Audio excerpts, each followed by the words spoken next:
اعوذ باللہ من الشیطان الرجیم بسم اللہ الرحمن الرحیم فخسفنا به وبداره الأرض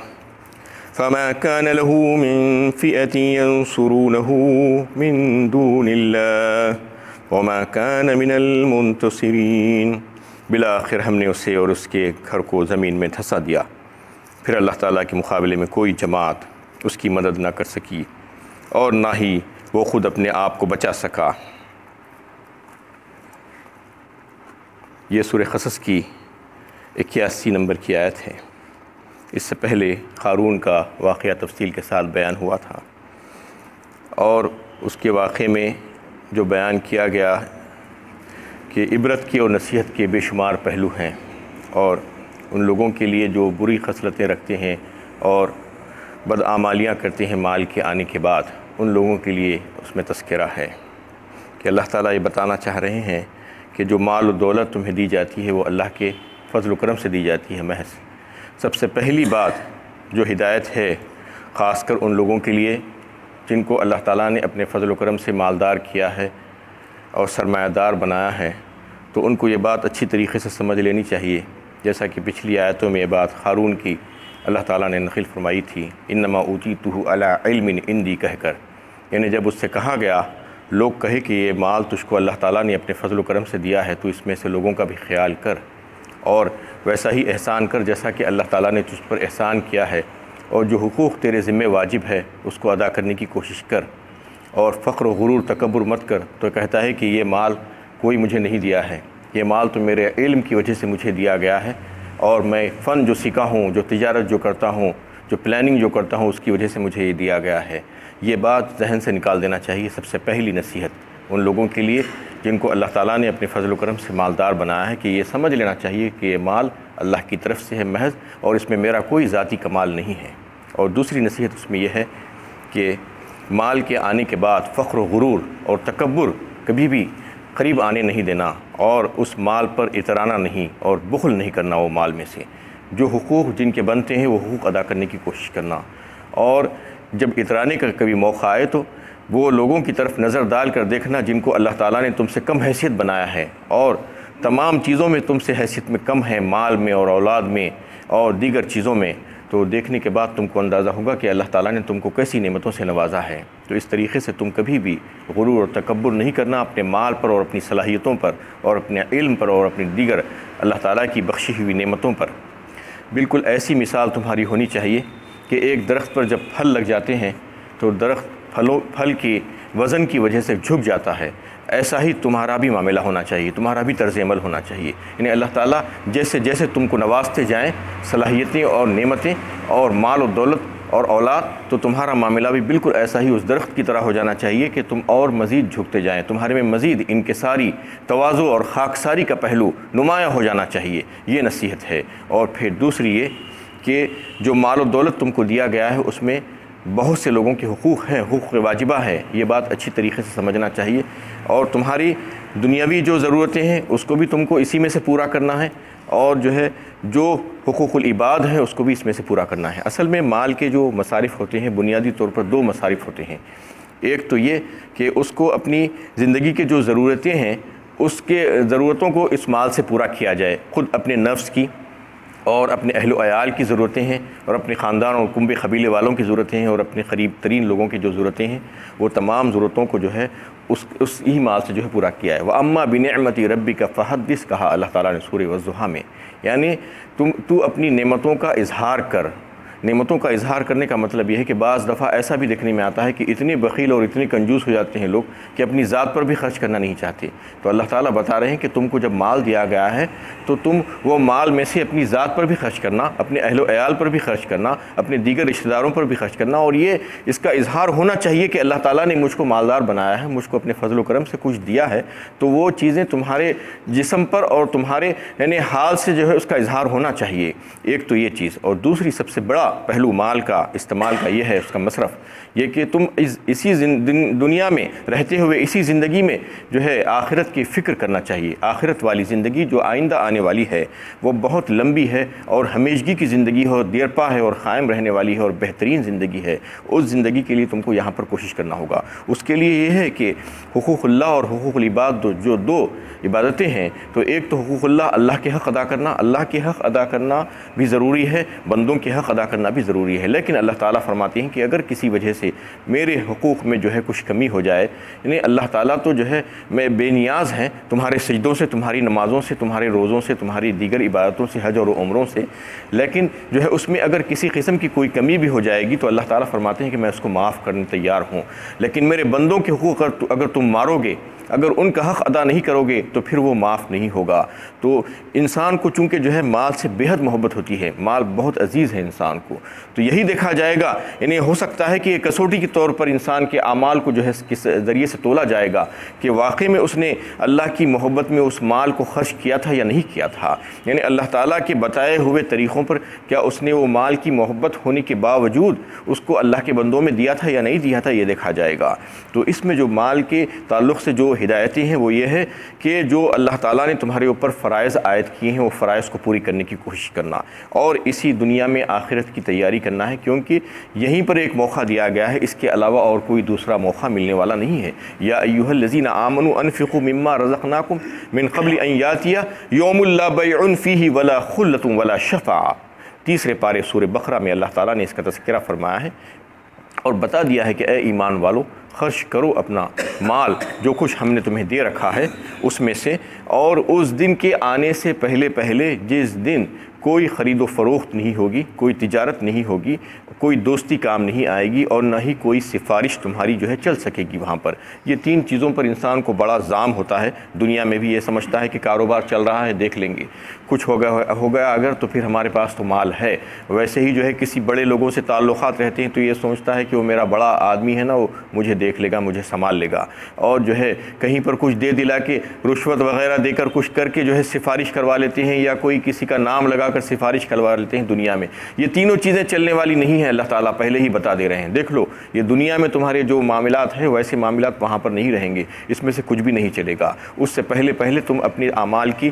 درستگی کی تیاری کر لو، یہیں پر تیاری کر لو اسی دنیا میں۔ اس دنیا سے جانے کے بعد حسرت اور افسوس کریں گے تو کچھ بھی ملنے والا نہیں ہے۔ تو یہ طریقہ کار ہونا چاہیے، اللہ تعالیٰ یہ بتا رہے ہیں۔ اس کے بعد یہ ہے کہ انسان یہ ہوتا ہے کہ عام طور پر جب خستہ حال ہوتا ہے، مفلس ہوتا ہے، پریشان اور غریب ہوتا ہے تو اس کی عادتیں اور اس کے معاملات جو ہے کچھ اور ہی ہوتے ہیں۔ جب وہ جو ہے لوگوں کے ساتھ ہمدردی کا برتاؤ کرتے رہتا ہے، اس کے دل میں نرمی ہوتی ہے لوگوں کے لیے، اور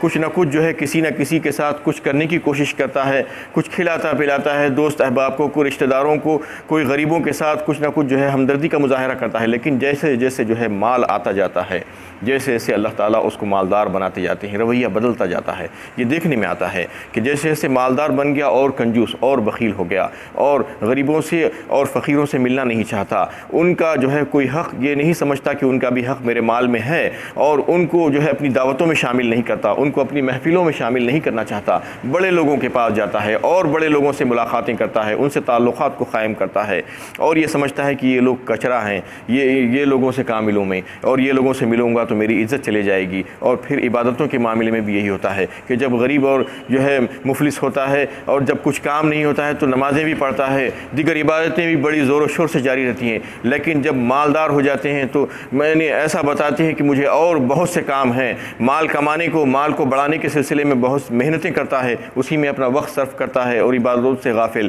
ان تمام چیزوں سے غافل ہوتا جاتا ہے آہستہ آہستہ۔ یہ بات اچھی طریقے سے انسان کو ذہن نشین کرنی چاہیے، جس میں ہدایت دی گئی ہے ان لوگوں کے لیے جو مالدار ہو جاتے ہیں اللہ کے فضل و کرم سے، تو ان کو جو ہے یہ بات سمجھ لینا چاہیے کہ مال جیسا جیسا بڑھتا جائے گا ان کے لیے پریشانی میں اضافہ ہوتا جائے گا، ان کے لیے جو ہے فکر مند ہونا چاہیے ان کو، نہ کہ خوش ہونا اور ناچنا گانا چاہیے۔ یعنی عام طور پر یہی ہوتا ہے کہ مال آ رہا ہے تو بہت خوش ہوتے ہیں، عیش و عشرت کے مظاہرے ہو رہے ہیں، خوب پیسے کو جیسا چاہے وہاں پر خرچ کیا جا رہا ہے، دیگر نعمتوں کو جو ہے اپنی من مانی طور پر خرچ کیا جا رہا ہے، یہ نہیں سوچ رہے ہیں کہ اس کا حساب کتاب بھی دینا ہے، کیونکہ کسی نے یہ دیا ہے تم کو، یہ نہیں سمجھنا کہ یہ میرا۔ سب سے پہلے بنیادی بات جو بات بتائی گئی تھی کہ یہ بات سمجھ لینا چاہیے کہ اللہ تعالیٰ نے تم کو دیا ہے۔ جب اللہ تعالیٰ نے دیا ہے، دنیا میں بھی کوئی آپ کو کچھ دیتے ہیں تو پھر اس کا حساب لیتے ہیں نا، تو ویسے ہی جو ہے اللہ تعالیٰ بھی حساب لیں گے۔ یہ حساب کی تیاری تم کو کرنا چاہیے، جیسے مال میں اضافہ ہوگا ویسے ہی ذمہ داریوں میں اضافہ، ویسے ہی حقوق کی ادائیگی میں اضافہ۔ یعنی یہ سمجھ لینا چاہیے کہ جو ہے مال تمہارے پاس نہیں تھا تو اس وقت جتنی ذمہ داریاں تھیں اس سے بہت زیادہ ذمہ داریاں تمہارے اوپر اب پڑ گئی ہیں، اور دوسرے لوگوں کے جو حقوق تمہارے ذمے اب آ گئے ہیں، پہلے اتنے نہیں تھے، یعنی بے انتہا اضافہ ہو گیا ہے حقوق میں بھی۔ تو یہ بات اچھی طریقے سے سمجھ کر اس کو ذہن نشین کر کے اس میں جو ہے تیاری کرنا چاہیے، اپنے حساب کتاب کی تیاری، اور جو ہے فکر مند ہونا چاہیے۔ مال آنے سے جو ہے زیادہ خوش ہونے کی ضرورت نہیں ہے، کیونکہ مال جیسے جیسے آئے گا عذاب بڑھتا جائے گا آپ کا، کیونکہ بہت کم لوگ ہیں جو مال کے آنے کے بعد اس کے حقوق ادا کرتے ہیں، کم و بیش، اور الا ماشاء اللہ بہت کم لوگ ہوں گے، لیکن زیادہ تر یہ ہوتا ہے کہ وہ مال میں بہہ جاتے ہیں اور وہ مال میں من مانی خرچ کرنا شروع کر دیتے ہیں، اور غریبوں اور مستحقین کی مدد کرنا اور ان سے ملنا بھی جو ہے ضروری نہیں سمجھتے، اور وہ مال میں سے جو ہے اپنی آخرت کے لیے جو ہے خرچ کرنا نہیں چاہتے، حتیٰ کہ یہاں تک نوبت آ جاتی ہے کہ موت کا وقت آ جاتا ہے، اور موت کے وقت جو ہے جب حسرت کرنے لگتے ہیں، وَأَنفِقُوا مِمَّا رَزَقْنَاكُم مِّن قَبْلِ أَن يَأْتِيَ أَحَدَكُمُ الْمَوْتُ فَيَقُولَ رَبِّ لَوْلَا أَخَّرْتَنِي إِلَىٰ أَجَلٍ قَرِيبٍ فَأَصَّدَّقَ وَأَكُن مِّنَ الصَّالِحِينَ۔ سورہ منافقون پارہ 28 میں اللہ تعالیٰ نے اس کا تذکرہ کیا ہے کہ خرچ کر لو اس مال کو جو ہم نے تم کو دیا ہے، اس میں سے اس سے پہلے کہ تم کو موت آ جائے، اور اس وقت تم تمنا کرنے لگو کہ اے اللہ مجھے تھوڑی سی مہلت اور دے دیجئے تاکہ میں صدقہ کرنے والوں میں سے ہو کر آپ کا جو ہے یعنی تصدیق کرنے والا بن جاؤں اور اچھا نیک اور صالح انسان بن جاؤں، لیکن اس وقت اس کو مہلت نہیں ملے گی۔ جب غرغرہ موت لگ جائے گا تو اس وقت تمنا کرنے سے کوئی فائدہ نہیں ہوگا۔ اللہ تعالیٰ بتا رہے ہیں کہ تمنا مت کرو، اب کوشش کرو اور عمل کرو۔ اسی طریقے سے جو ہے اپنے بیوی بچوں کے لیے اور اپنے اہل و عیال کے لیے انسان کیا کیا کر لیتا ہے دنیا میں، حرام حلال کی تمیز کیے بغیر۔ اللہ تعالیٰ بتا رہے ہیں کہ یہ کام آنے والے نہیں ہیں تمہارے اس دن، فَإِذَا جَاءَتِ الصَّاخَّةُ يَوْمَ يَفِرُّ الْمَرْءُ مِنْ أَخِيهِ وَأُمِّهِ وَأَبِيهِ وَصَاحِبَتِهِ وَبَنِيهِ لِكُلِّ امْرِئٍ مِّنْهُمْ يَوْمَئِذٍ شَأْنٌ يُغْنِيهِ۔ سورہ عبس پارہ 30 میں اللہ تعالیٰ نے اس کا تذکرہ فرمایا کہ جب قیامت قائم ہوگی، قیامت کی جو ہے ہولناکیاں، تو اس دن تمہاری بیوی، تمہارے بچے، تمہارے باپ، تمہاری اولادیں، تمہارے بھائی بہن سب تمہارے سے دور بھاگیں گے، اور کوئی کسی کا ساتھ نہیں دے گا۔ سب کو اپنی اپنی فکر دامنگیر ہوگی، لاحق ہوگی، اپنی اپنی فکر میں نفسا نفسی میں جو ہے لوگ ادھر ادھر دوڑ رہے ہوں گے۔ اس وقت تم کو پتہ چلے گا کہ یہاں پر تم نے جو ہے جن کے لیے یہ حلال و حرام کی تمیز کیے بغیر کمائے تھے اور رکھے تھے اور لوگوں کے حقوق مارے تھے، تو اس وقت تم کو پتہ چل جائے گا۔ یعنی اب تو یہ حال ہوتا ہے کہ پیسہ آنے کے بعد زکوٰۃ بھی نکالنا دل میں جو ہے تنگی ہوتی ہے، تکلیف ہوتی ہے۔ کروڑوں روپے اللہ تعالیٰ نے دے دیے ہیں تو کہتے ہیں کہ لاکھوں روپے نکالیں۔ جب کروڑوں روپے تم کو اللہ تعالیٰ نے دیے ہیں تو لاکھوں روپے ہی نکالنا پڑے گا آپ کو۔ تم غریب تھے، فقیر تھے، مفلس تھے، تم کو اللہ تعالیٰ نے مالدار بنایا تو اس میں جو ہے تنگی ہونے لگتی ہے۔ یوم یحمى علیہ فی نار جہنم فتکوی بہا جباہہم وجنوبہم وظہورہم ھذا ما کنزتم لانفسکم فذوقوا العذاب ما کنتم تکرزون۔ سورہ توبہ پارہ 10 میں اللہ تعالیٰ نے ان لوگوں کا تذکرہ کر رہے ہیں جو زکوٰۃ نکالنے سے جو ہے چوری کرتے ہیں۔ اس دن ان کے مالوں کو، ان کے خزانوں کو داغا جائے گا، یعنی آگ میں تپایا جائے گا، اور پھر اس سے ان کی پیشانیوں کو، ان کی بازوؤں کو اور ان کے پہلوؤں کو اور ان کی پشتوں کو جو ہے اس سے داغا جائے گا، اور کہا جائے گا کہ یہی خزانہ تھا تمہارا، تم نے اس کو جمع کر کے رکھا تھا نا، آج مزہ چکو۔ تو اس طریقے سے جو ہے نہ صرف یعنی یہ نہیں نکالتے اور نہ ہی جو ہے نفلی صدقات کے بارے میں سوچتے ہیں کہ امت کی دیگر ضروریات جو ہیں وہ اللہ تعالیٰ نے ہم کو ایسا مالدار بنایا ہے تو ہم کو بھی کچھ فکر کرنی چاہیے۔ زکوٰۃ کے علاوہ بھی ہمیں جو ہے کچھ مال نکالنا چاہیے، اور جو ضرورتیں جو ہے زکوٰۃ کی مد سے پوری نہیں ہو سکتی ہیں اس کو جو ہے دوسرے نفلی صدقات کے ذریعے سے ہم کو پورا کرنا چاہیے۔ اللہ تعالیٰ ہم کو آج مالدار بنائے ہیں، ہم اس قابل ہوئے ہیں، یہ نہیں سوچا جاتا، اور بس مال کی فکر ہی میں رہتے ہیں۔ آج جو غریب ہے، جو مفلس ہے، وہ بظاہر تو یہ دکھ رہا ہے کہ پریشان حال ہے بیچارہ، اس کے پاس کچھ بھی نہیں ہے، لیکن قیامت میں یہی جو ہے کامیاب ہو جائے گا۔ جو اللہ کا نیک بندہ ہے، جو واقعی میں اللہ تعالیٰ کے احکامات کی پابندی کر رہا ہے لیکن اس کے پاس مال نہیں ہے، لیکن وہ بہت جلد نکل جائے گا، گرین چینل پہ سے پاس ہو جائے گا۔ کسٹمز میں آپ دیکھتے ہیں کہ گرین چینل پہ سے کتنی تیزی کے ساتھ پاس ہو جاتے ہیں، کچھ بھی نہیں ہے میرے پاس یہ کہہ کر۔ وہاں پر بھی ایسا ہی ہوگا، جس کے پاس کچھ بھی نہیں ہوگا وہ بہت تیزی کے ساتھ نکل جائے گا، اور جس کے پاس بہت ہوگا، مال بڑھتا جا رہا ہے اور بہت خوش ہوتے جا رہے ہیں۔ خوش نہیں ہونا بلکہ فکر مند ہو جانا، مشکلیں آنے والی ہے، پریشانیاں آنے والی ہے، دنیا میں تیاری کر لینا حساب کتاب کی، اور اگر نہیں کریں گے تو پھر جو ہے پریشانی اٹھانا پڑے گا۔ اس کی مثال بالکل ایسی ہے کہ دنیا میں جو ہے بہت سے ایسے مالدار ہیں انہیں مسلمانوں میں بھی آپ اگر اندازہ لگائیں دنیا میں تو ملینس لاکھوں ایسے مسلمان ہیں جن کے پاس کروڑوں روپیہ ہے، بڑے بڑے کاروبار ہیں، ریئل اسٹیٹ کے کاروبار ہیں، جویلرز ہیں، آٹو موبائل انڈسٹریز ہیں، شو رومز ہیں، مالز ہیں، بڑے بڑے ملٹی نیشنلز جو ہے سارے ممالک میں جو ہے پھیلے ہوئے ہیں، چینز ہیں، ان کا جو ہے کاروبار بڑا وسیع ہے، اور ان کے پاس مثال کے طور پر یہ سمجھیے کہ آج 100 کروڑ روپے کے مالک ہیں ان کے سٹاکس وغیرہ جو بھی وہ خرید کر رکھے ہیں۔ تو اب ان سے جب زکوٰۃ دینے کے لیے کہا جاتا ہے کہ 2.5 کروڑ روپے زکوٰۃ نکلتی ہے، دے دیجیے اس میں سے، تو کہتے ہیں یہ لیکوڈ کیش نہیں ہے، میرے پاس پیسہ نہیں ہے، ویسے ہی کر کے ٹلاتے جاتے ہیں مال کی محبت، اور ایسے ہی ہوتے ہوتے 8-10 سال گزر گئے، 25 یعنی 2.5 کروڑ جا کے وہ جو ہے 100 کروڑ کی جو ہے ویلیو آپ کی 500 کروڑ کی ہو گئی، اور وہ 10 سال کی زکوٰۃ آپ کی نکلنی باقی تھی تقریباً 40-50 کروڑ روپیہ، اور آپ مر گئے۔ آپ کے بچے اور آپ کے ورثاء اس میں سے تقسیم نہیں کرتے، عام طور پر مال کی محبت ان کے پاس بھی ہوتی ہے، وہ جو ہے یہی نہیں نکالتے زکوٰۃ تمہاری، اور جو ہے ویسے ہی حالت میں چھوڑ دیا جاتا ہے۔ تو اس لیے یہ بات بتائی جا رہی ہے کہ اپنی زندگی میں جو ہے جو فرائض اور جو واجبات تمہارے اوپر عائد کیے گئے ہیں جو مالی طور پر،